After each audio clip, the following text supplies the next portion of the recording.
Entre 1986 e 1989, a cidade de São Paulo entrou em pânico.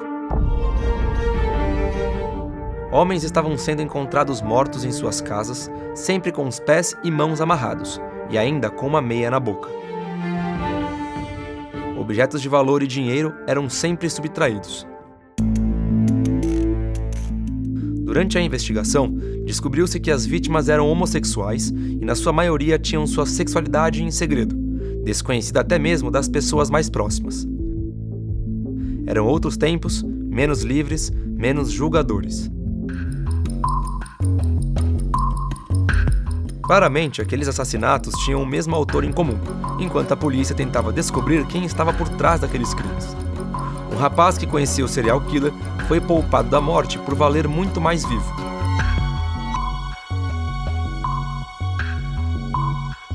Durante semanas, o jovem era extorquido financeiramente pelo criminoso para que sua condição sexual não viesse a público.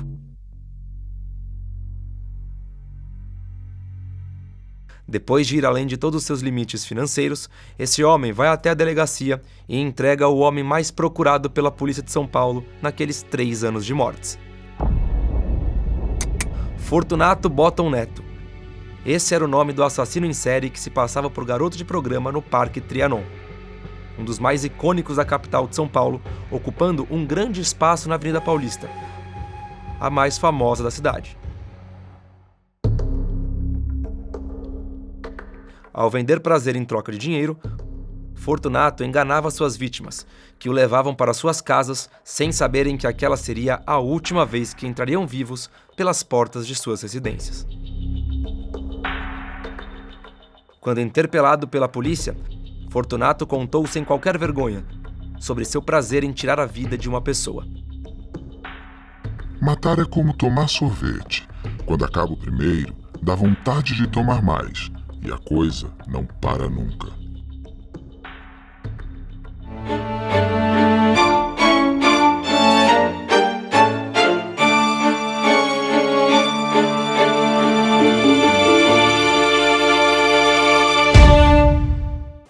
Olá, sejam todos muito bem-vindos. Eu sou Carla Albuquerque e na noite de hoje temos aqui conosco a doutora Rosângela Monteiro, o professor Tiago Pavinato, que são muito amigos do canal, e vamos trazer para vocês aí esse caso, né, um dos casos clássicos da literatura criminal, o Maníaco do Trianon, né?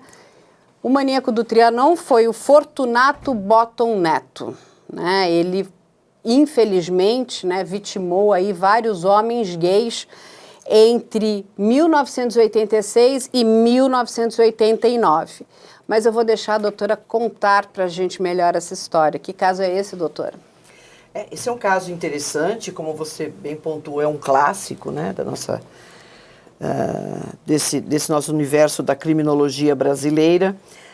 À ocasião, eu já era perita criminal, eu acompanhei o caso, peritos, eu não me lembro exatamente qual perito, que chegou a atender um dos casos, uma das vítimas, né, do Fortunato, e havia toda aquela procura em se descobrir, porque foi aos poucos, né, contanto que a gente tem ainda a palavra maníaco, ninguém falava serial killer na época, né, a coisa estava se estruturando, apesar de ser já 87 a 89, mas ainda aqui, pelo menos, né, nós não tínhamos muito claro o que era um serial killer, o que significava um psicopata serial killer. Então, de pronto, assim, a gente tem o maníaco. Vocês vejam também que o maníaco do parque é outro termo também que pegou forte aqui, né, na nossa cultura brasileira. Tem o maníaco da cantareira. Maníaco da cantareira. Todos esses casos em que o indivíduo, ele, especialmente, ele tinha um interesse sexual, né? O maníaco é bem caracterizado com isso, crimes sexuais e várias vítimas, né? Mas nada mais é do que um serial killer. Então ele está muito bem definido, nós temos aqui um psiquiatra que definiu muito bem a psicopatia e, infelizmente, né, o interesse dele era em homossexuais. Foi uma época em que havia ainda preconceito, né, contra os homossexuais. mais ainda, né, do que existe agora, e especialmente foi a época em que estava se descobrindo o que era a AIDS. Então foi um componente a mais nisso que acabou inclusive atrapalhando as investigações, né, porque de início eu vivi isso, né, a AIDS era uma doença ligada à homossexualidade. Tá? Então, as vítimas, nós tivemos inúmeros casos de suicídio. Quando descobriu, então, a primeira coisa, e usava até um termo, eu vou até utilizar aqui, chamava-se praga gay, que tudo estava relacionado ao homossexualismo. Então, as vítimas se desesperavam, porque quando recebiam um diagnóstico não havia perspectiva de tratamento. Então, nós tivemos muitos suicídios, né, de homossexuais que estavam com o diagnóstico, né? E esse caso em especial, né, chegou até a atrapalhar as investigações porque famílias não queriam que isso estivesse ligado ao nome da família. As vítimas, né, do caso desse maníaco eram todas pessoas de nível socioeconômico bom, cultural, então era de um segmento da sociedade privilegiado. Então as famílias ficavam muito preocupadas com essa exposição. Então, isso dificultou a informação, inclusive, para a polícia conseguir as investigações. Continuar, né, com as investigações no caminho certo. A doutora aqui, professor, levanta um ponto muito importante, né, que é o do preconceito. O preconceito atrapalhou muito as investigações. E quando você tem essa investigação que fica comprometida nesse primeiro momento, porque as pessoas não queriam se associar com, né, com alguma coisa que tivesse ligada a esse universo, né, do mundo homossexual, elas não passavam informação. Exato, correto? Perfeito. Na história da homossexualidade em São Paulo, nós temos teses fantásticas, né, sobre esse período dos anos 70 e 80, e mais especificamente do que em São Paulo, ali na região do Trianon, sim, que é um parque que hoje está tomado por sem-teto, na entrada e na saída, mas ele é um parque com gradil. Não tinha na época. Naquela época, esse parque que fica em frente ao Museu de Arte de São Paulo, ao MASP, e ao fundo ele tem o Colégio Dante Alighieri. Sim. Naquela época não havia gradil, né, no Parque Trianon. Então, os clientes de mais alto poder aquisitivo, eles passeavam de carro, né, escolhiam ali o seu garoto de programa e levavam para suas garçonères, né, ou para suas casas próprias. E os de menor poder aquisitivo faziam um programa ali dentro do parque. Deixa eu só fazer uma parte aqui para o professor, para as pessoas entenderem, né, quem não é de São Paulo. O Parque Trianon, ele tem um pedaço de reserva de Mata Atlântica, então Exato. Ele é um parque muito fechado. A gente vai colocar aqui as imagens do parque para as pessoas entenderem, mas é um parque muito bonito, né, que precisa ser preservado porque é uma coisa única. Mas tem essa questão, porque está fechado, favorecia... Exato. Então, aí a prostituição, antes dos aplicativos, ela se transferiu para o redor do Colégio Dante Alighieri. Mas antes não, ela era toda ao redor do Parque Trianon. Então, os de maior poder aquisitivo, carros de menor poder aquisitivo atendiam dentro ali da mata Sim. do Parque Trianon. E ali há um índice de violência, de roubo e até mesmo de morte dentro da mata do Trianon, que geralmente não era investigado pela polícia, porque a gente há que lembrar, né, um preconceito múltiplo, não só pelo fato da sexualidade, mas pela época. Nós estávamos saindo de um regime militar, então, num regime militar, com aquele espectro conservador de família, é claro que a sexualidade fora do parâmetro familiar estabelecido, homem, mulher e filhos, era deixado de escanteio. Então esses crimes cometidos dentro da mata do Parque Trianon raramente vinham à tona, até porque...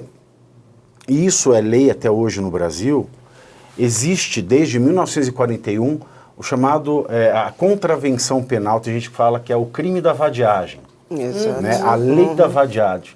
A lei de contravenções penais, lembrando que o crime é aquilo mais sério, a contravenção penal é quase um crime, mas não tem tanta reprovação social. Então o artigo 59 dessa lei de contravenções penais, que é da mesma época do Código Penal, No artigo 59, ela diz que aquele que for pego em ociosidade, são 3 requisitos, em ociosidade, tendo capacidade para trabalhar e sem comprovar a renda para subsistir, pode ser recolhido por vadiagem.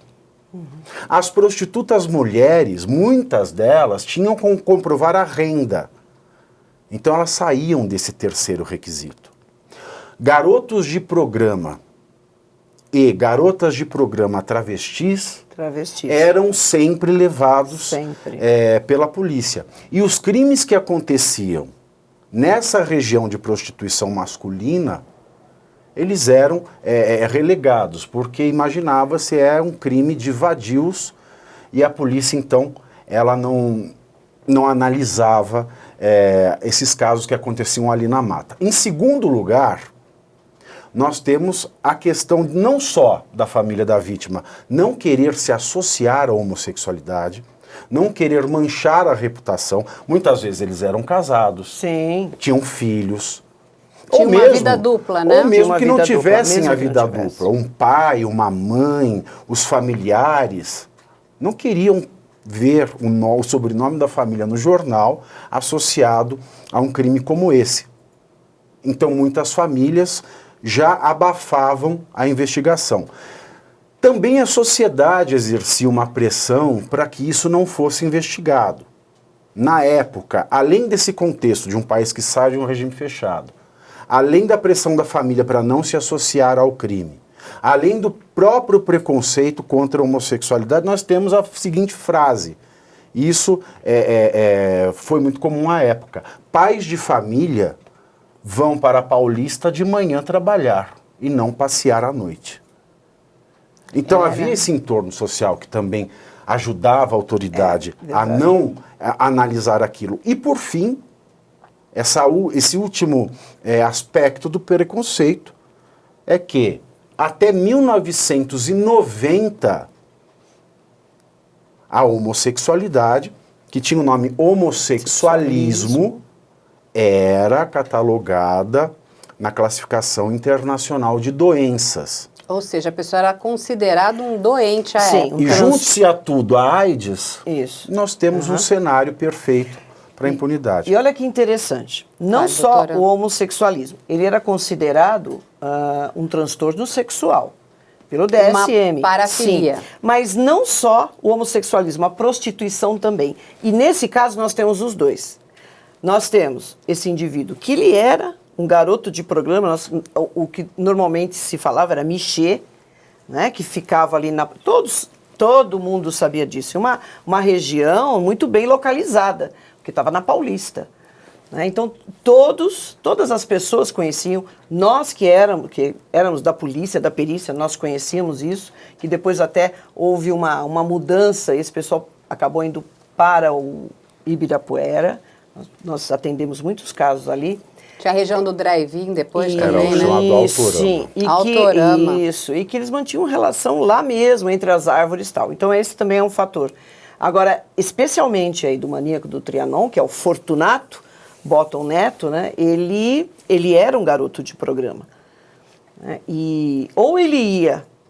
Né, eu acredito que não. Acho que em todos os casos, como ele preferia alguém já de um nível social, né, e econômico e cultural mais elevado, ele ia até a residência da vítima ou o apartamento que muitos mantinham, principalmente aqueles que tinham já uma outra vida, casado ou talvez com filhos, tinham a garçonete, exatamente para os seus encontros sexuais. Com as devidas comparações aqui, quando eu estava estudando aqui o caso dele, né, ele me lembrou muito o caso do serial killer do Versace também, né? Sim. Que ele escolhia ali a dedo aquelas determinadas vítimas para matar.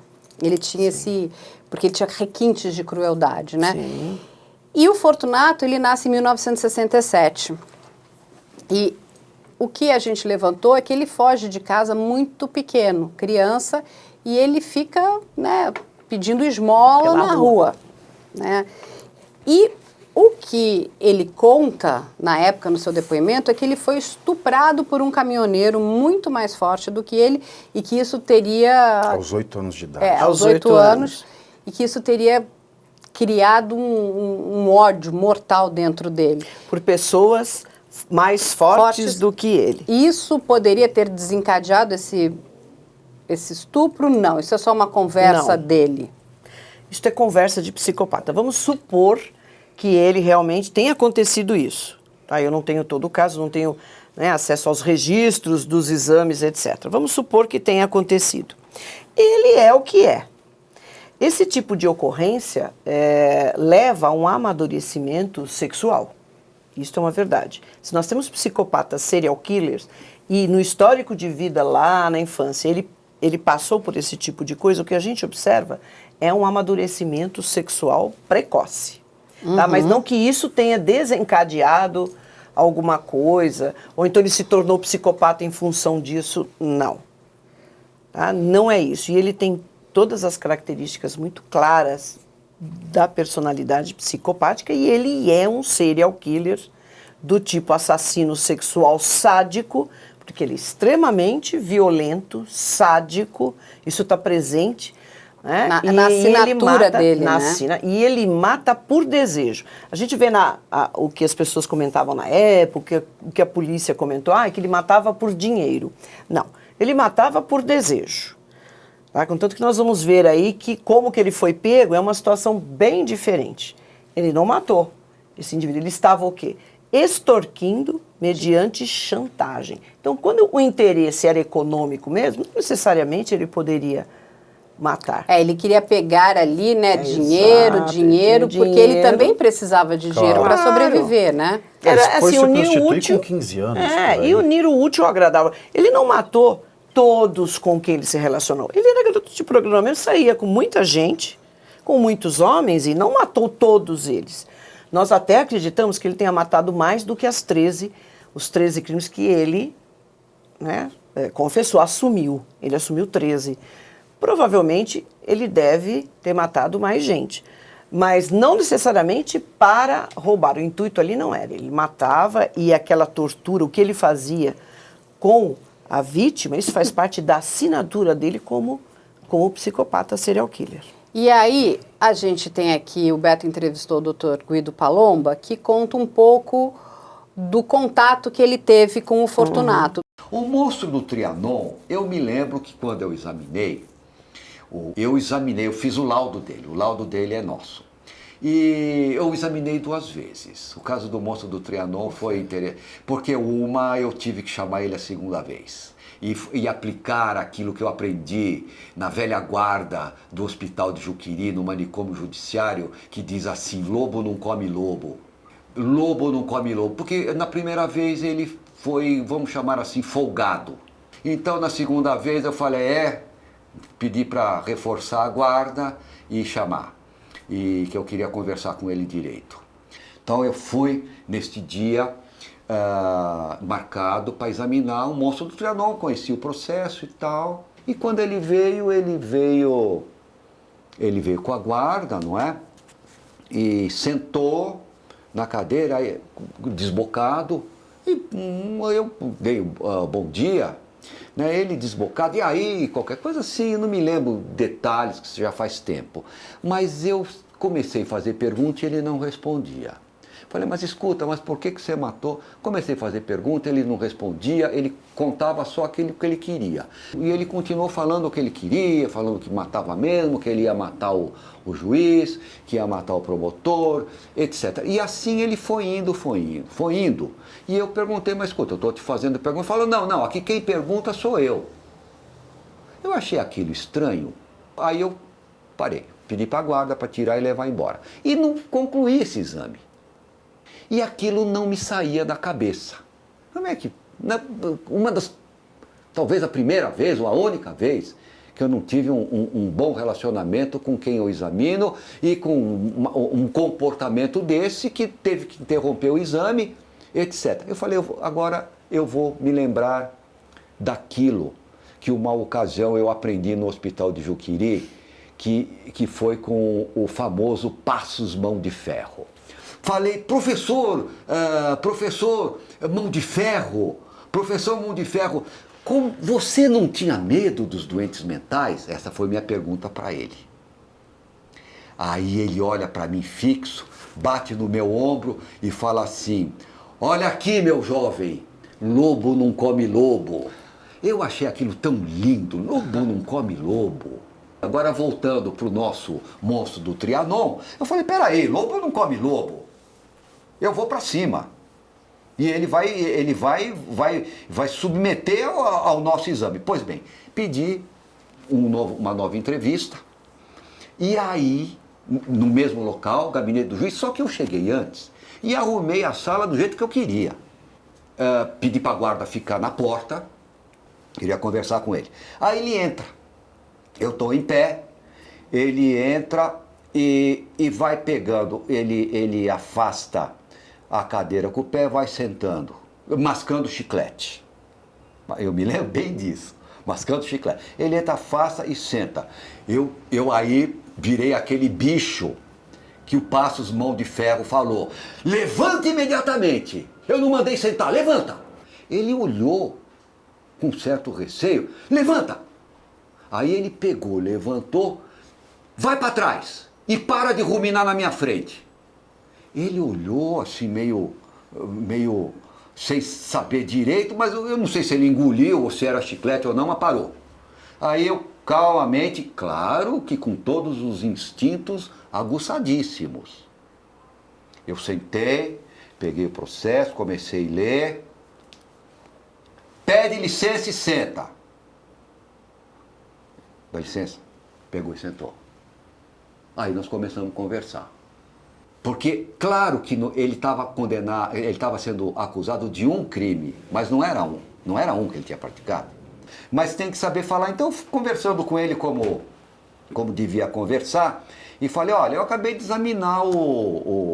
examinar essa semana, eu examinei o Pedrinho tem 80, mais de 80 delitos. Você é pichulé, você só tem um? Não sei. Aí, isto é importante, que quando você provoca o ego, ainda que seja pelo pior, eles, não. E aí ele me contou, e depois, naturalmente, eu fui transmitir para a polícia isso. Ele contou que tinha outros delitos, inclusive no norte, que ele tinha passado pelo norte, então ele conta. Ele teve 13 delitos. Ele estava sendo investigado por outros, aí ligaram, ele assumiu, mas a vaidade dele fez com que ele contasse. Mas aí eu chego para ele, para o monstro do Trianon, e já estávamos com um bom papo, ele respondeu direitinho, ele sentiu que porque eles não são bobos, né? Eles se adequam. Aí eu falei para ele me escrever uma carta sobre os motivos que ele tinha feito esses delitos e principalmente esse que ele estava sendo julgado no momento. E eu tenho essa carta. Essa carta é uma pérola. É uma das cartas lindas. E ele diz, num determinado momento, ele escreve isso. Quer dizer, quando você escreve, você tem até tempo para pensar, e o ideal é você se fazer de vítima, etc. e tal, né? Ele escreve isso, está escrito, que ele não tem culpa pelo crime que ele praticou. Você sabe quem ele culpa? Ele culpa a vítima de ter convidado ele para ir tomar um drink na casa dele. Então ele fala, se ele não tivesse me convidado para tomar um drink, ele não teria morrido. Então isso, todos são iguais. Nós tivemos o Dr. Guido, que fez a avaliação psiquiátrica dele, mas tivemos também outros psiquiatras forenses, né? O Dr. José Roberto Paiva e o J. Alves Garcia, que foram psiquiatras que fizeram laudo do Fortunato. O Dr. Guido fala, né, que o lobo reconhece o lobo não come o lobo. Né? E ele teve um insight, porque nesse primeiro momento, professor, ele só tinha sido pego por um crime. Mas ali, na avaliação, durante a consulta de avaliação, ele acaba confessando outros crimes. Na época, isso era suficiente? Olha, Ou você já era suficiente para trabalhar aí aquilo que viraria uma denúncia contra ele ali na frente? claro, porque se ele descreve a vítima, se ele descreve o método, e se nós temos um caso não resolvido de uma vítima que morreu por determinados métodos na mesma época, é claro que isso liga a confissão aos fatos. Até porque ele não era um agente da polícia, ele não tinha acesso a investigações que pararam por serem infrutíferas. Então isso é de fato realmente cabal. E essa questão do lobo não come o lobo, ela é muito mais antiga. Né? Ela vem da primeira pessoa que tratou a psiquiatria no mundo, que é o Philippe Nel, na França. É o primeiro autor da protopsiquiatria. Ele falava que o louco ele devia ser dominado sempre por um homem mais forte que ele e que o fizesse reconhecer os males que ele faz e para isso se utilizar de métodos de força, desde banhos com duchas de alta pressão até métodos mais eficientes de aplicação de força. Então a psiquiatria ela nasce, né, com essa concepção de um homem mais forte física e moralmente do que o paciente, a fim de fazê-lo revelar as coisas ou até mesmo se curar. E nos anos 80, a gente está engatinhando aqui no Brasil em questão de psicopatia. Sim. Mas sempre se soube na literatura que o psicopata é muito vaidoso. E vaidoso que era quando ele chama O Pedrinho Matador Pedrinho- matou 80 Exato, ele usa uma você vai expressão ficar na engraçada. cadeia por conta de um. Exato, ele fala que você é um ralé, né? Aí ele solta o verbo, porque a vaidade, a de vaidade. fato, é o fraco do psicopata. O narcisismo. Doutora, o psicopata sempre vai cair na pegadinha da vaidade? Porque... Ou ele vai ser mais... Porque o doutor Guido acha que os psicopatas não são tão inteligentes assim, né? Porque se o fossem, não... Ele falava, você só matou um e vai ficar por isso mesmo e vai... Talvez ele tivesse se fechado em copas e ficado quieto. Mas ele queria mostrar, não, olha o poder que eu tenho, eu matei esses todos aqui. Sempre vai ser assim? Ele vai ser pego pela arrogância? Não necessariamente. Nós temos psicopatas absolutamente mais controlados, isso depende muito, eles têm diferenças. A gente observa, é como você falar de não é um transtorno, hoje já não é mais considerado um transtorno mental, a psicopatia, mas uma das características fortes do psicopata é esse narcisismo, ele acha realmente que ele é o melhor, eu costumo falar, né, que ele é onipresente, onisciente, onipotente, lindo e o último, mais inteligente, a última bolacha do pacote. E muitos deles, isso é recorrente, eles acabam sendo pegos, né, pela vaidade, por esse excesso de confiança que ele tem.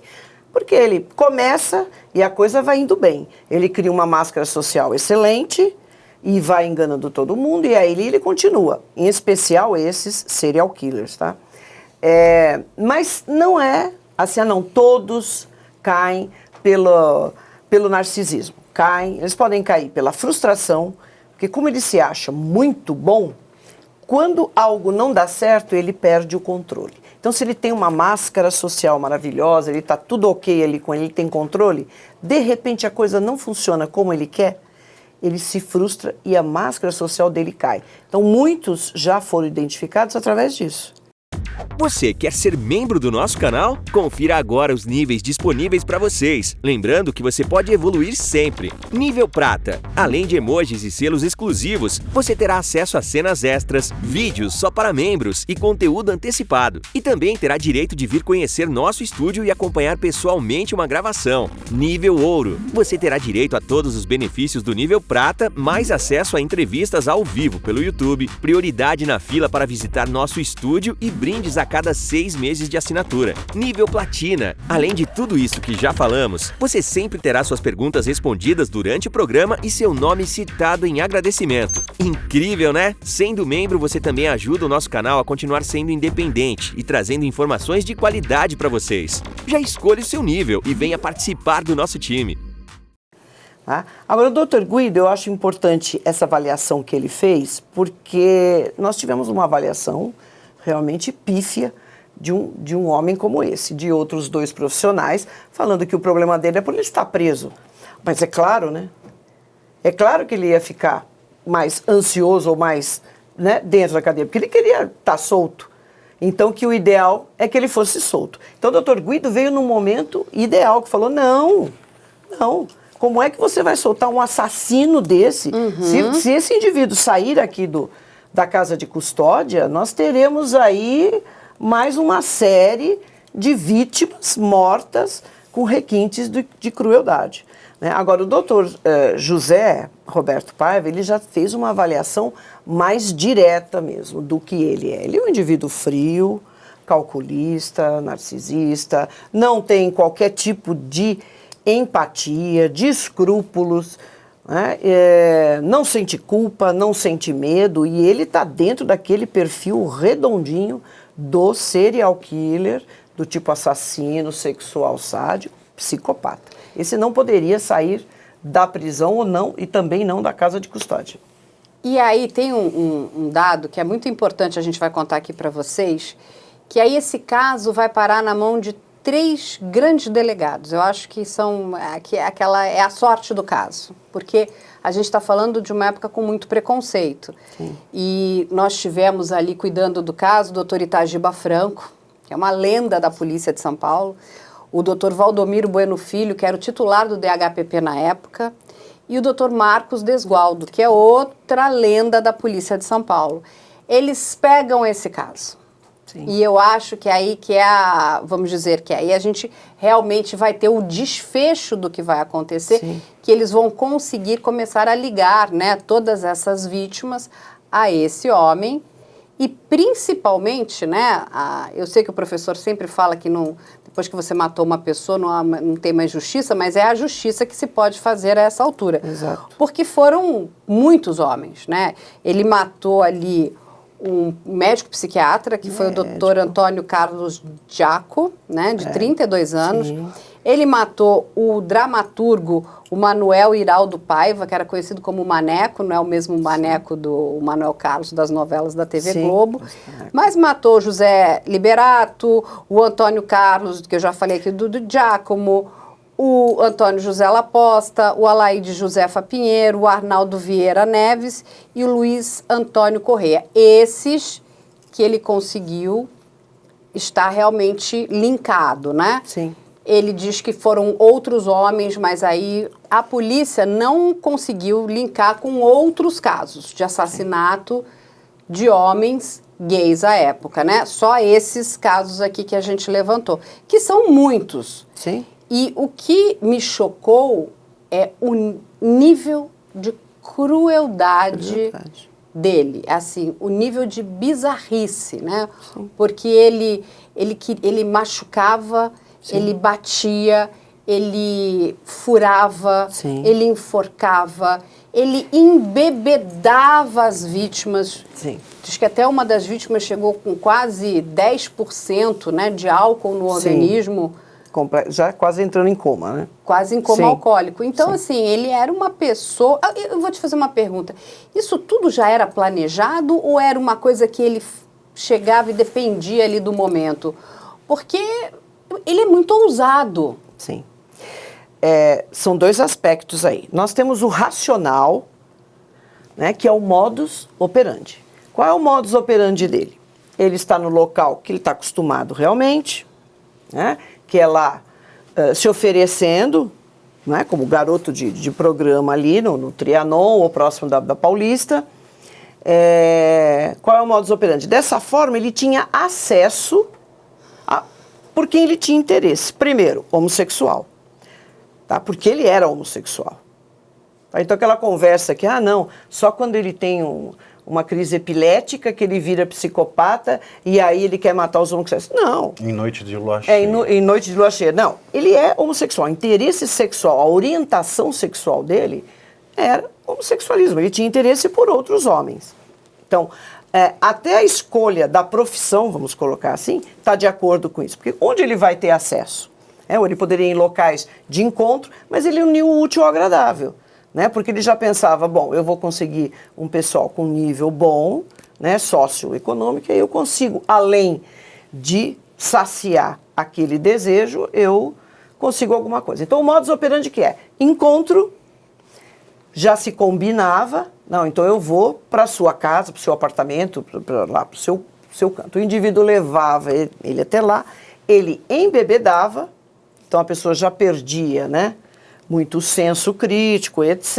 E aí começava, tem a parte sexual aí, né, acredito que ele torturava e violentava esses homens, violentava e torturava.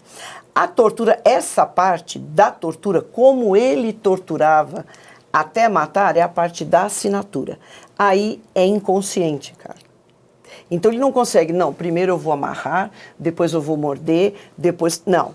Isso, o que leva ele a fazer isso é o inconsciente. Essa é a assinatura dele. E ele era um indivíduo extremamente cruel. Sádico. O sadismo é a característica dele. Nós podemos ter serial killer que não seja sádico? Se for psicopata, não. Tá? E principalmente porque ele é um serial killer que mata por desejo. O desejo... Ele era um homem bonito à época. Sim, chamava atenção, claro. Então ele usava isso. Né? E, isso era a favor dele. No tipo de profissão que ele resolveu, o tipo de situação que ele resolveu criar para ele. Como que eu vou ter contato com os outros homens? Eu tenho que ter, eu vou aproveitar essa minha boa aparência. Então, o que ele realizava ali, naquele momento, os tipos de tortura que ele submetia, né, aquilo fazia tudo parte do prazer que ele estava sentindo. Então, o prazer nem era no ato sexual em si, era nas torturas que ele submetia a vítima, né, e no poder que ele tinha sobre elas. Ele tem uma frase que é muito chocante. Ele diz o seguinte: matar é como tomar sorvete. Quando acaba o primeiro, dá vontade de tomar mais. E a coisa não para nunca. Essa é a frase dele, professor. Exato. Mas vou fazer uma pergunta aqui para o professor, o professor também é um grande estudioso, ele gosta muito, né, da literatura psiquiátrica e do mundo, né, do Buffon, né? A gente conversa muito sobre isso. Eu vou fazer uma pergunta aqui. Buffon é ótimo, né? Essa expressão é dos anos 80. Então, do Buffon, olha aí, eu trouxe a expressão dos anos 80. Vou te fazer uma pergunta. A gente sabe que na época as prostitutas, elas tinham ali uma rede de apoio entre elas. Elas se conheciam, então essa aqui é a minha região, ninguém, né? Uma meio que olhava a outra. Como é que era isso com os michês? Porque, assim, nenhum outro michê sabia que ele fazia isso. Ele era essa cabeça sozinha, ele tinha esse anonimato, os michês também tinham uma rede de colaboração? Não, olha, primeiro, tecnicamente, documentalmente, se desconhece que exista uma rede de apoio.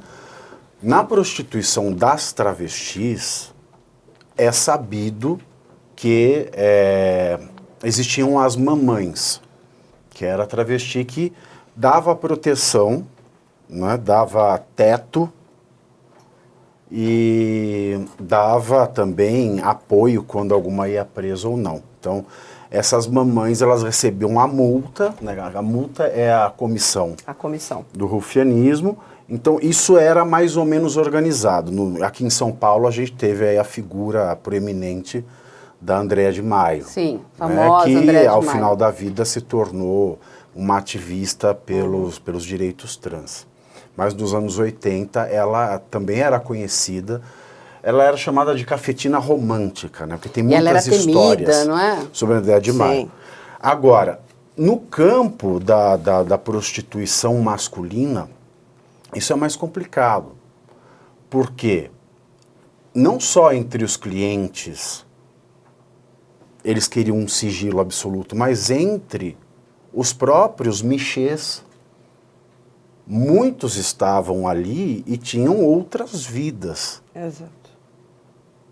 Então, não se tem notícia, e eu acho pouco provável, de que eles tivessem alguma rede, como tinham as prostitutas, como as mamães ofereciam as travestis, entre eles, até porque, como eu falei, por conta do artigo 59 da Lei de Contravenções Penais, um homem se prostituindo dificilmente, com a melhor rede de apoio que tivesse, conseguiria se safar da polícia. Então, quanto menos se conhecessem, mais sigilo eles teriam para eles próprios, para os próprios clientes, e menos eles saberiam contar, menos eles saberiam denunciar com relação a essa contravenção que ainda é a vadiagem e que era muito utilizada pelas autoridades contra o prostituto masculino. Porque o que acontece? É estranho, né? Porque como ele frequentava esse lugar que era o Trianon,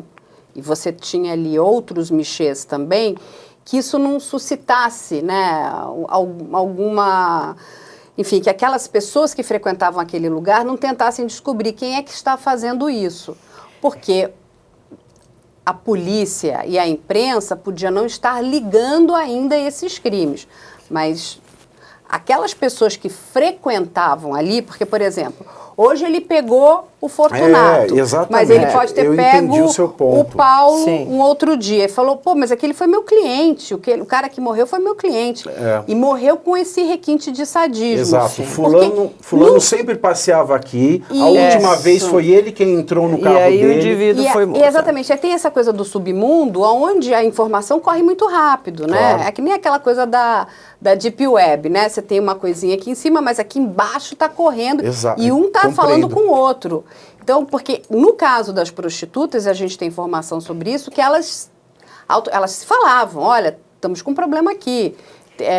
Tem algum cliente tentando matar uma prostituta. Isso... olha, veja, a prostituta, ela é o elo mais fraco, porque o homem é sempre mais forte pela compreensão biológica. O psicopata, ele tem que ser o mais forte. O psicopata não ataca alguém mais forte. Então a prostituta, ela acusa alguém que está perseguindo e está ameaçando a sua integridade física. No caso do garoto de programa, ele escolhe a vítima, então ele é o elo mais forte. Então quem comete o crime geralmente é o garoto de programa contra o cliente. Da prostituta é o inverso. E na questão do garoto de programa, mesmo alguém sabendo, olha, era o meu cliente, a última vez que ele passou aqui foi o fulano que entrou naquele carro e depois sai no jornal que ele morreu, se eu ligar para a delegacia dizendo que eu vi, quem vai preso sou eu. Então, agora um detalhe deste mundo policial. É interessante que com as mulheres a gente de repente tem uma figura, pode ser até o cafetão ou a cafetina, né? Você pode até se reportar e fazer isso. Com os homens, com aqueles que se prostituem, a gente não vê muito isso. Você não vê uma figura, né, que pode ser até muito negativa, como tem muito cafetão, que a gente sabe todas essas histórias de cafetões e cafetinas, mas a polícia, ela consegue esse tipo de informação. Tá? Pode não ser o indivíduo, até não ter coragem para falar, olha, aconteceu isso, mas que eles sabem sim. Inclusive, a investigação foi por aí, porque a polícia chegou até ao nome dele, através dessa rede que é formada pelos outros que estão ali. Sim. Eles se resguardam mais, por quê? Porque tem muito michê que fala, não, eu faço isso para ganhar dinheiro, eu não sou homossexual. Não, isso aqui é um trabalho. Então eles tinham mais esse cuidado de afastar, porque eles tinham uma outra vida, ou porque não... Muitos são casados, ou têm um relacionamento, ou então não querem que isso chegue até a mãe e o pai, então eles escondem. E é muito comum eu ouvir muito isso, não, eu não sou homossexual. Eu faço programa com os homens, mas eu não sou homossexual. Eu sou homem, entendeu? Eu sou só para trabalho.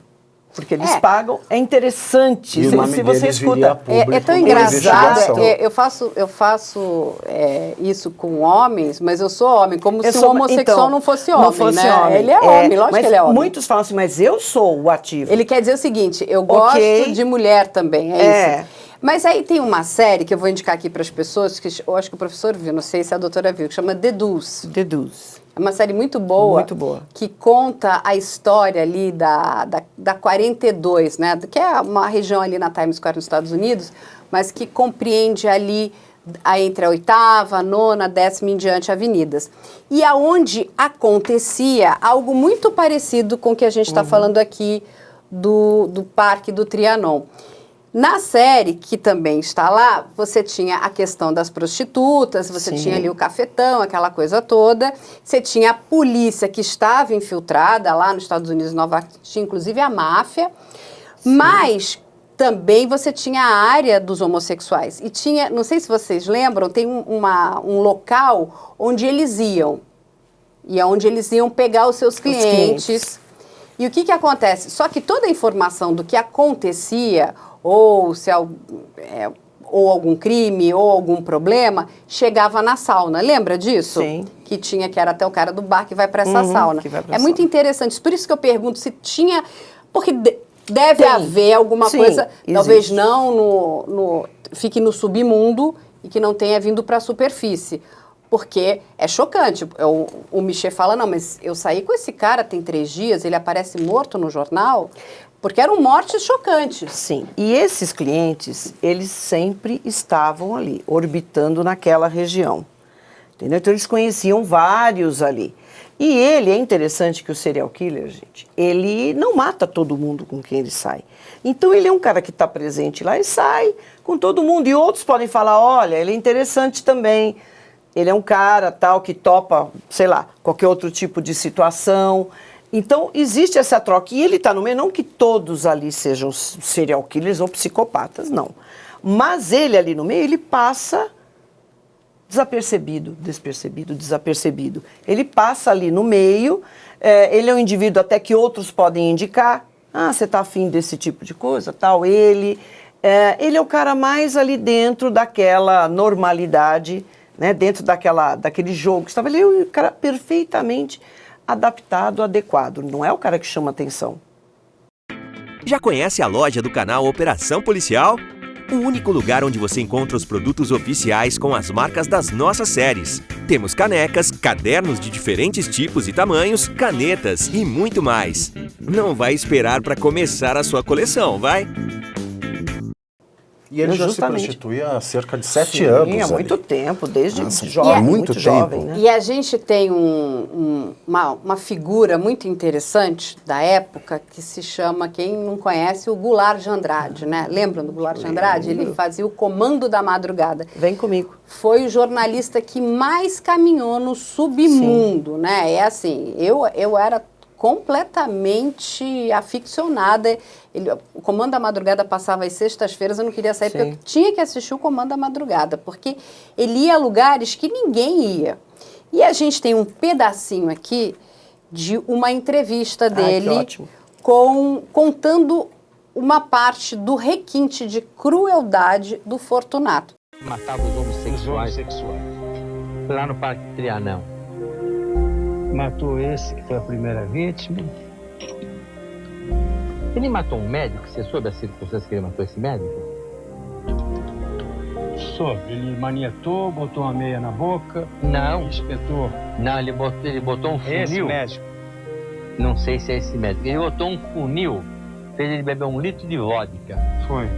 Aí ele pegou, espetou uma faca, a faca estava meio rombuda, ele ainda enfiou mais no coração e foi puxando. Foi puxando. Depois ele pegou, lavou a faca e comeu o queijo, fez um sanduíche de queijo.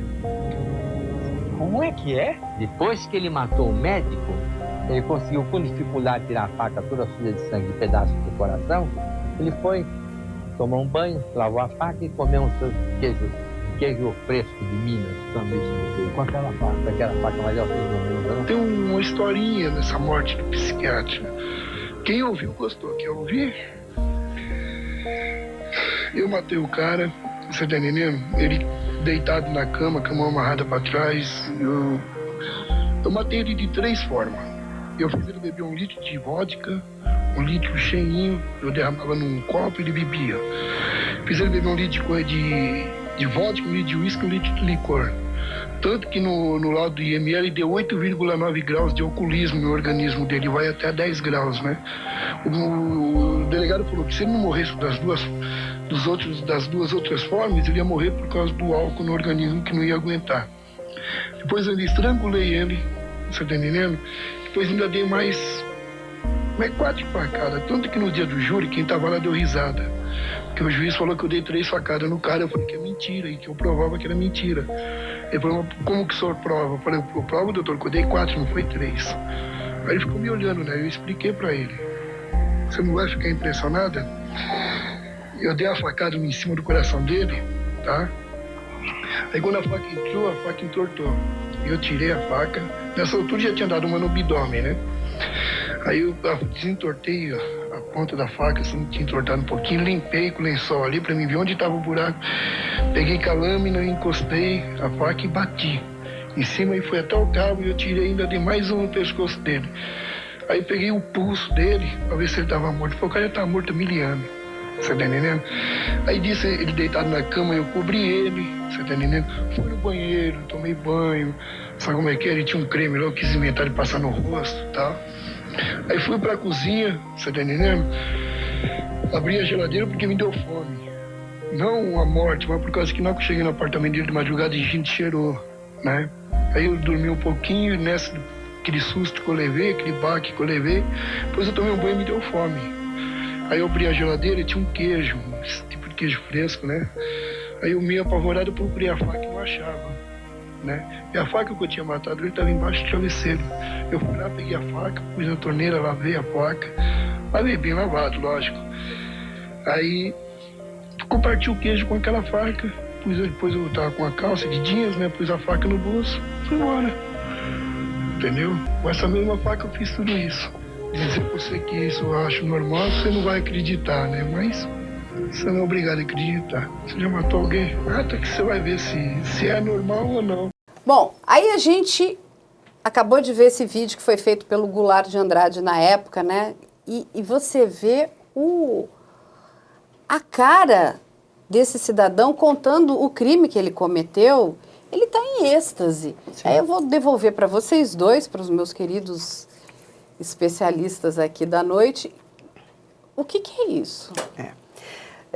Analisando tudo o que ele fala, né? Claro que está muito evidente, não precisa nem ser um especialista, mas o prazer que ele tem, né? Acho que nós estávamos comentando até aqui, né? Acho que ele estava até com uma ereção ali, porque ele é um indivíduo que mata por desejo e o que estimula o tesão é justamente essas ações todas sádicas, né? E é muito comum esse indivíduo, o que ele faz? Enquanto ele tortura, né? Enquanto ele pratica tudo isso, ele está violentando a vítima. Enquanto ele violenta, ele faz.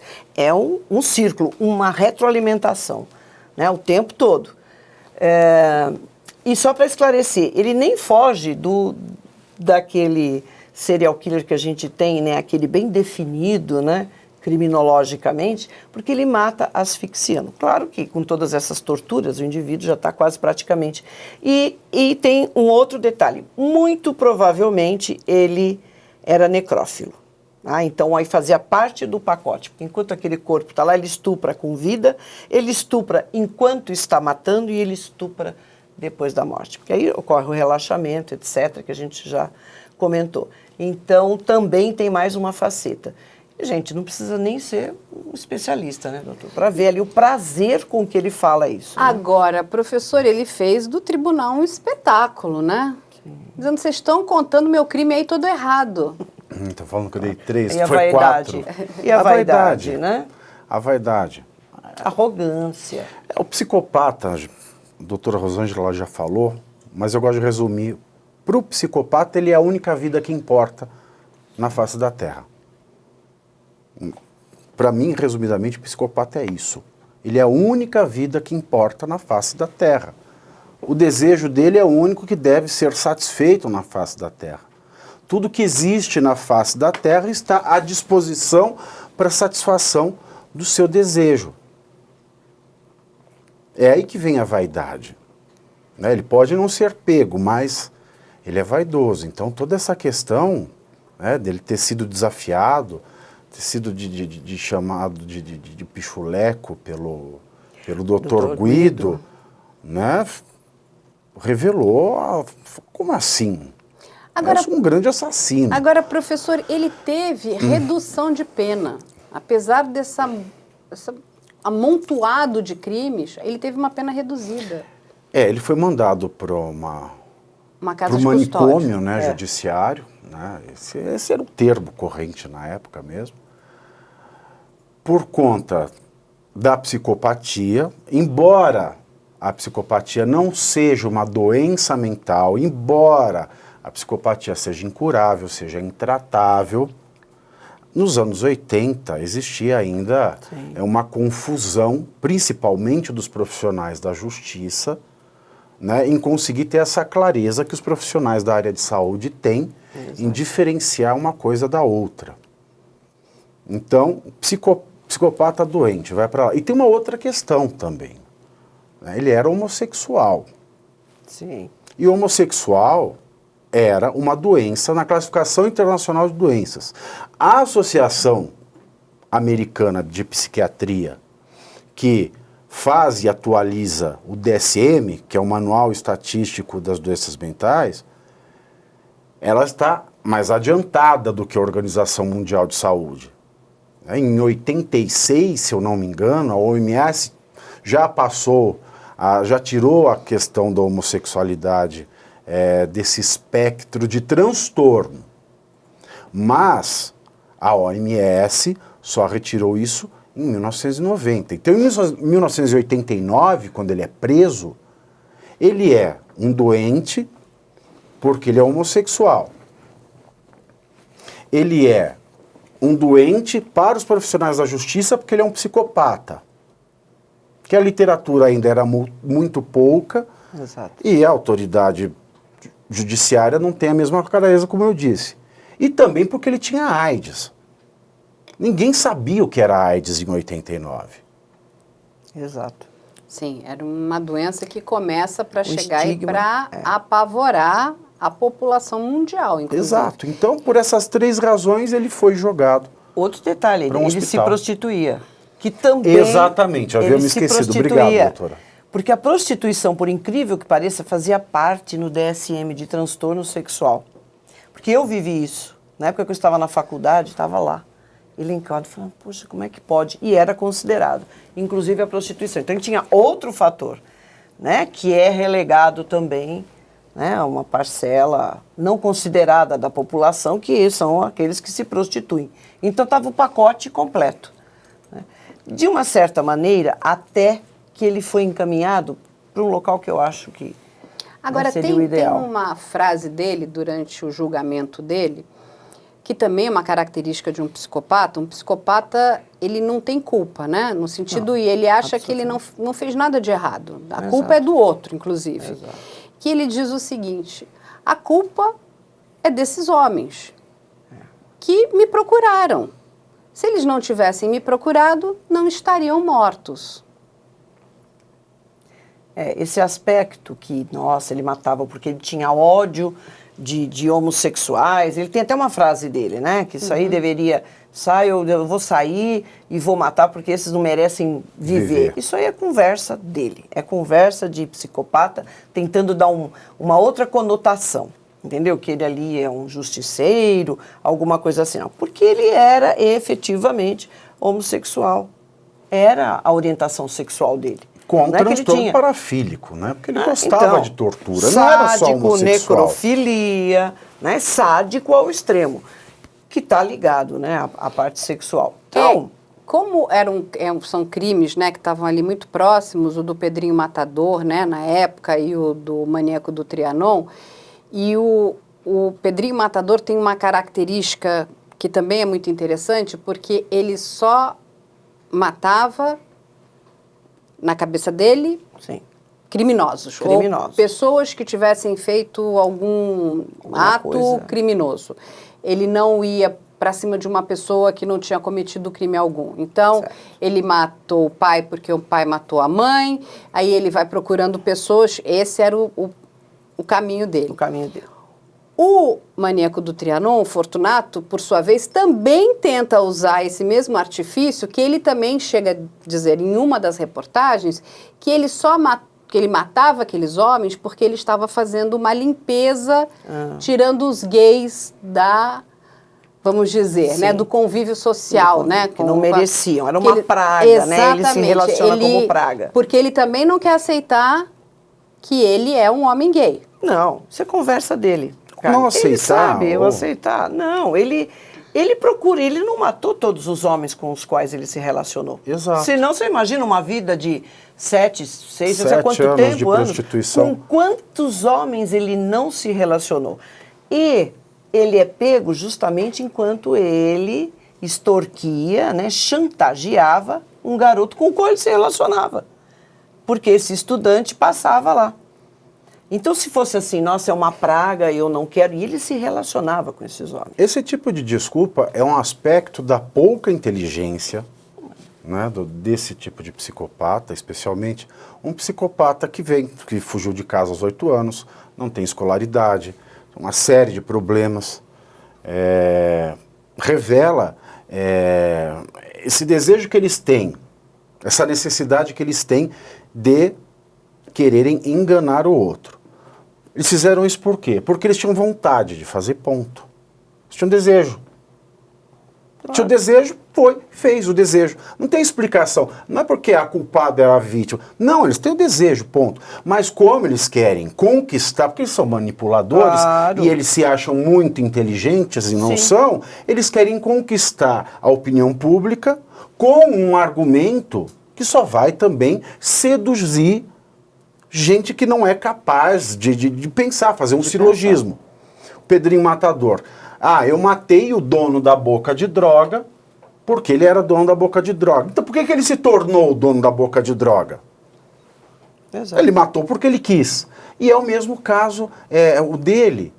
A culpa não é minha. As pessoas iam lá, eu pegava... Então por que ele ia lá esperar?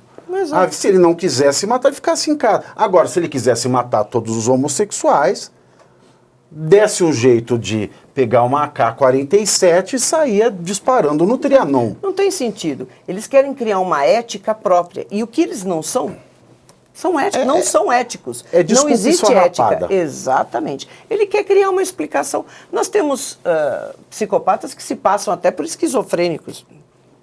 Né? O Pedrinho Matador é assim. Não, eu matei o indivíduo que prejudicou o meu pai. Tá? Depois ele mata o pai. Depois ele mata o outro. Entendeu? Olha que não tem sentido. Né? Porque se o pai era uma figura tão importante... Ah, não, mas aí ele agredia a minha mãe. Quer dizer, e ele vai criando... Ele criou uma situação, uma ética e uma moral própria dele que ele pode inserir quem ele quiser ali. Ah, você não deu comida para o cachorro, sei lá, qualquer coisa. Ele vai criar para falar, então, eu mato, mas o desejo dele é de matar. Ele quer matar. É a mesma coisa esse. E eu acho muito importante a gente trazer o caso do maníaco do Trianon, porque nós estamos falando aqui de um psicopata. O maníaco do Trianon é um psicopata clássico, né? E, de novo, depois do maníaco do Trianon vieram muitos outros, homens e mulheres.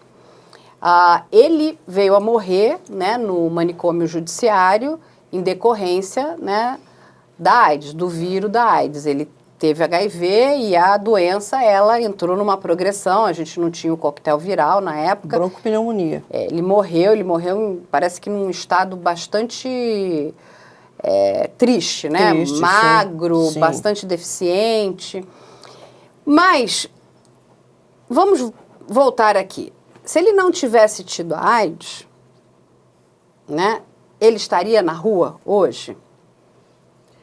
Porque essa é a questão. Agora, um homem como ele não tem conserto, não tem ressocialização. Porque ele mesmo diz aqui, vamos repetir a frase dele. É uma frase que é chocante. Matar é como tomar sorvete. Sim. Uma pessoa que fala isso, ela, né, tomar sorvete é muito bom. Né? Quem não gosta de sorvete? Deve ter uma pequena quantidade de pessoas. Mas a grande maioria gosta de tomar sorvete.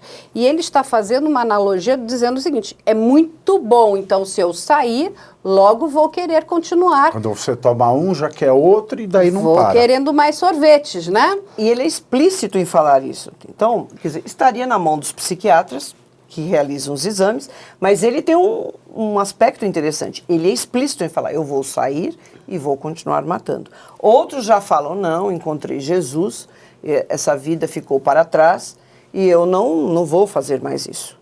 Mas a maioria, aliás, né? É bom para a gente voltar aqui a refletir nessa questão do psicopata. Ele, um psicopata, diferente do Febrônio, que era um doente mental, de fato. Ele tinha, né, uma doença mental e por isso que terminou a sua vida lá, inclusive no manicômio judiciário lá. Ele é o primeiro, né, ele inaugura o manicômio do Rio de Janeiro. Agora, ele não é um doente mental, ele é um psicopata. Sim. Então, a gente vai continuar, não é isso, vivendo à mercê dessa loucura toda, né? Dessa loucura, quero dizer, no sentido de ninguém vai tomar uma providência, a gente não vai ter uma lei específica. O direito, ele sempre está atrás dos acontecimentos da sociedade. Mas o que precisa mais? Porque são tantos casos. Eu às vezes, eu digo que eu estou ficando cansada de falar de psicopata. Sim. É que é um movimento de zigue-zague necessário, né? Quando a gente vai falar em direito, especialmente o direito criminal. Nós temos na história da humanidade leis de um soberano que fazem o que quer. Ah, esse sujeito é uma ameaça, prende, esse sujeito é uma ameaça, mata. Quando a gente começa com esse movimento de Estado democrático de direito e a gente começa a aplicar o pensamento do Marquês de Beccaria, que é o livro dos delitos e das penas, em que a pessoa só pode ser condenada por um crime que ela cometeu, os Estados liberais, eles assumem o compromisso de não penalizar alguém pelos crimes que ela ainda não cometeu. Sim. E quando isso acontece, não existe vislumbre do que seja psicopatia. Uhum. O vislumbre que existe é de que os seres humanos, todos, tirando aqueles afetados por manias, e mania é loucura. Não é porque você fala maníaco. Maníaco Sim. é o louco. Louco. Tirando aqueles que são reconhecidamente maníacos, um sujeito que é perfeitamente normal e comete crimes que alguém que o conhece na sua vida cotidiana, debaixo da sua máscara social, diz, não é possível, ele é uma pessoa perfeitamente normal. Esse conceito não existia, isso é muito recente. Isso surge no final do século XIX, vai se aperfeiçoando bem devagar ao longo de todo o século XX. E só nos anos 90 a gente tem uma ideia segura do que é ser um psicopata, que é um ser incorrigível, que é alguém que uma prisão não conserta, que uma terapia não conserta, que não tem remédio, que ninguém sabe por que ele é psicopata. Porque ele não é louco, mas também ele não é uma pessoa que é capaz de viver em sociedade. E quando a gente passa todo esse período, a gente tem toda a história da humanidade, a gente tem 1900 anos de um direito que passa a ser rechaçado porque condenava pessoas que não cometeram crimes. Em 1900 anos o direito, ele se aprimora e ele diz que alguém só pode ser condenado depois de cometer um crime. E num período curto de 100 anos, surge essa figura do psicopata. Então é um movimento de zigue-zague difícil. Até porque foi ontem, na escala da história da humanidade, Exato. que a psicopatia se firma. Tendo se firmado, a gente não poderia ter um projeto de lei? Que Claro que precisa. Claro, devemos ter. A sociedade precisa disso. Mas a questão é, quem é que vai levar isso adiante de maneira a convencer organizações internacionais de direitos humanos, militâncias arvoradas em Ministério Público, militâncias arvoradas no Judiciário, militâncias arvoradas no Legislativo, militâncias arvoradas no Executivo, gente que não está disposta a parar para pensar o conceito de personalidade. Exato. Porque o psicopata é um sujeito que tem antipersonalidade. E a antipersonalidade é um conceito que não é discutido em lugar nenhum do mundo dos estados democráticos de direito. Então nós precisamos levar esse debate. Exato. Mas quem é que vai levar? O Romeu Tuma, em 2010, só para eu finalizar, teve um projeto de lei mas que falava do serial killer. Então ele dava uma definição objetiva. O cara que cometeu 3 crimes dolosos, Tá. 3 crimes dolosos com uma assinatura, seja essa assinatura a identidade de método ou o perfil da vítima, que avaliado por 2 psiquiatras, 2 psicólogos e um perito criminal, ele é considerado um serial killer. Considerado um serial killer, a pena mínima é sempre de 30 anos e ele não pode entrar na progressão do regime de pena, não é passível de receber nem graça, nem indulto, nem anistia, não pode ter saidinha. Esse foi o projeto do Romeu Tuma de 2010. E o que aconteceu? Foi arquivado sem ser discutido. Sem ser discutido. Isso é um absurdo, não é? Mas esse projeto, mesmo assim, ele não atende o psicopata. Não atende, porque mas o psicopata não é necessariamente um serial killer. Mas já ajudaria muito. Não, mas esse é um bom... Já é um bom começo a gente discutir. Porque a gente estaria tirando, projeto, pelo menos, claro, os serial killers ali da nossa frente, não é? E pelo que você está me contando, o que ele está propondo, eu acho que é aquilo que a sociedade quer. Esse é o maior problema, né? As pessoas que criam as leis não escutam a sociedade. E principalmente na questão quando interfere a questão da segurança, né? Porque, gente, é um pânico. É um pânico. Sim. São muitos casos. Eu entendo, naquela época a gente não tinha literatura, estava aprendendo, estava começando no 2010 já tinha. Mas olha só, 2010 a gente vamos já tinha. aqui, nós estamos em 2022. Sim. A gente tem mais informação do que gostaríamos de ter. Né? Em sentido até de termos casos, informações ali reais. Não é possível que as pessoas...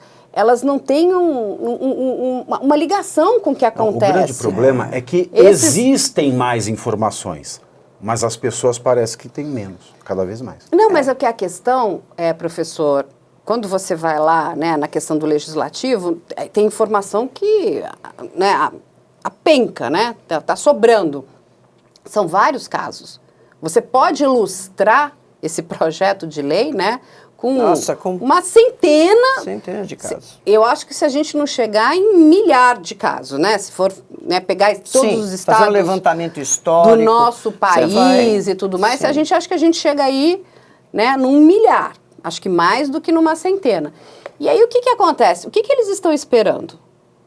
Não é? Nós voltamos a discutir a terra plana, cara. Não é? Não, mas aí, de novo, aí a gente também tem um programa aqui para deixar nossa indignação. E vai ficar aqui a minha indignação também. Perfeito. Eu entendo, eu acho que você tem que ter lá os grupos de direitos humanos e tudo isso para que tudo corra dentro da mais perfeita ordem dentro da legalidade.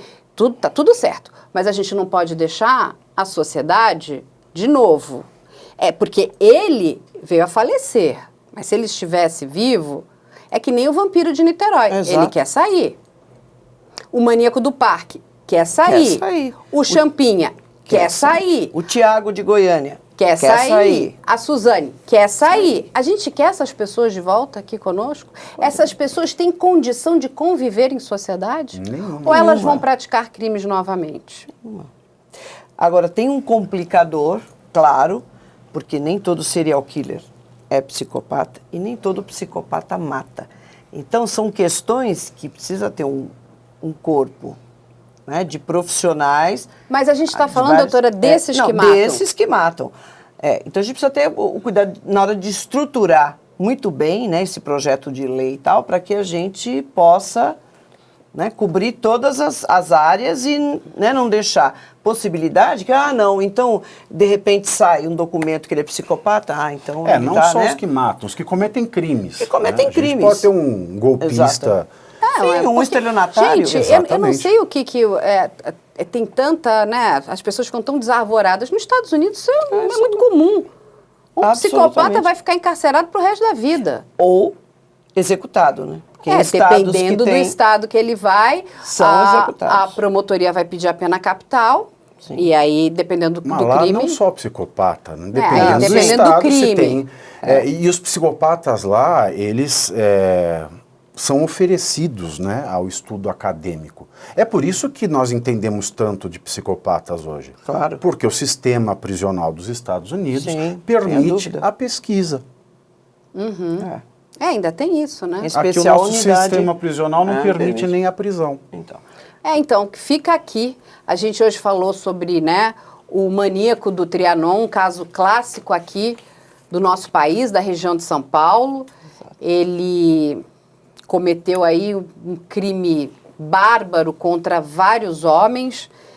Infelizmente, essas pessoas caíram nas mãos desse psicopata, né? E é um psicopata ali cruel, é ruim. Ele era, assim, por sorte não está mais entre nós, está no além aí. Mas vamos deixar aqui... Ele está no aquém, no É, caso dele. vamos deixar aqui Foi pro aquém. o nosso pedido, né, aos nossos legisladores que pensem, né, numa lei que tire esse tipo de pessoa de perto de nós. Nós não queremos conviver com fortunatos, nós não queremos viver com maníacos do parque, nós não queremos conviver com vampiros de Niterói, nós não queremos conviver com Suzanne von Richthofen, nós não queremos conviver com Champinha. A sociedade não merece essas pessoas. Essas pessoas são incorrigíveis. E o que a doutora falou, eles não têm nenhum apreço, nenhum apego, né, por nós, porque só existe eles, né? Então, vamos ver o que vem aí pela frente. Mas aqui a gente continua fazendo o programa e mostrando o psicopata. Quem sabe alguma hora, não é? Algum legislador tem o bom senso que teve o Tuma na época. Infelizmente, o projeto não foi para frente, não foi nem discutido. Mas quem sabe não aparece um outro. E nos colocamos, eu acho até que eu, e acredito também que o Dr. Pavinato, nos colocamos aqui à disposição para dar qualquer tipo de suporte para alguém que se ilumine e queira... Né? Nós estamos aqui para dar um suporte técnico para isso. Claro, é a minha tese de livre docência. Então, que fique aqui docência, para os nossos legisladores, que não só aqui o professor como a doutora, mas muitos outros, né? Claro. Assim, aqui no programa a gente pode dar uma lista de pessoas que podem ajudar aí a desenvolver esse projeto de lei para que a gente possa ter uma sociedade mais sadia, né? Mais... já é tão difícil, justa. Sadia. Não dá. Eu acho que o assunto psicopata é demais. Quando a gente... Porque não é aquele crime que poderia ter sido evitado. Esse crime não vai ser evitado. Ele fala, ele veio me procurar, logo ele pediu para morrer, né? É diferente às vezes de uma fatalidade, uma briga que aconteceu dentro de casa, que você vê nitidamente que a pessoa que cometeu o crime ali depois se arrependeu e vive na mais profunda tristeza, né, num buraco negro. Isso aí não, olha ele contando. Olha como é que ele depois ainda cortou, com a mesma faca que ele matou, ele cortou com queijo e foi comer. Que pessoa horrorosa. Bom, gente... Então, sabe o que é o mais engraçado? Fale. O sobrenome dele é Bottom. Em inglês, bottom é o termo para se referir ao gay passivo. Olha só. Que engraçado. O professor nos dando informação aqui. O professor Pavinato também é cultura. Bom, gente, ficam aqui as mídias sociais dos nossos convidados. Façam os cursos da doutora Rosângela, vão estar aqui as datas, né, dos cursos presenciais que a doutora está dando. Fica aqui também o endereço com os cursos online aí do professor Pavinato, do Instituto Roca Seca. Não deixe de entrar em contato com ele. Eu sei também que ele está montando aí um clube do livro para dar dicas para vocês de leitura que vocês estão pedindo. Em breve vamos ter aí o segundo livro do professor. Tem esse aqui que vocês estão vendo na tela, que é a Estética da Estupidez. Vale muito para os nossos legisladores, para ver se eles, né, abrem um pouquinho a cabeça. Todos vocês deveriam ler, né? Para ver se a gente começa a escrever leis que atendam à sociedade. Nós precisamos dessas leis que atendam à sociedade e não de coisas que não vão chegar a lugar nenhum ou de leis estúpidas, que nós sabemos que temos várias aí também. É isso, gente. Quem quiser entrar em contato com a nossa produção, o e-mail é op@medialento.com.br. Ficam as nossas mídias sociais aqui também. Fica o endereço da loja para quem quiser os produtos do Investigação Criminal. Bom, gente, é isso. E até a próxima semana com mais um novo caso. Será que vai ser de um outro psicopata? Um beijo para vocês.